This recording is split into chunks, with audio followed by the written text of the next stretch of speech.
ten sen samozrejme bol vlastne toto miničko a tým, že je takéto limitované, tak je to taká čerešnička a o to je to krajšie. Jedna vec, niečo má napísané na kapote a druhá vec mať o to nejaký doklad, takže toto auto má aj originál certifikát, ktorý človek dostane ku kúpe, kde vlastne celý opis alebo celá história toho modelu a vlastne prečo bolo vyrobené.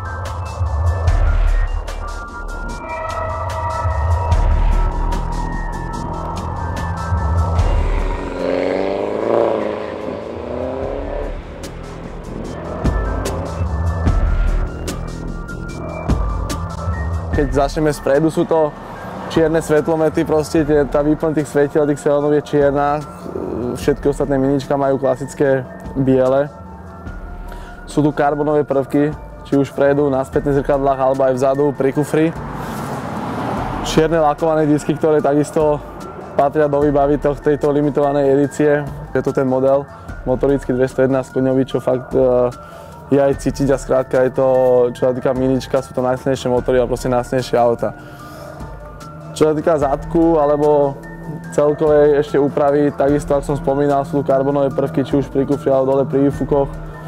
Výfuky sú tiež troška iné ako pri klasickej edícii John Works Coopera, takže aj v tom bale taký rozdiel.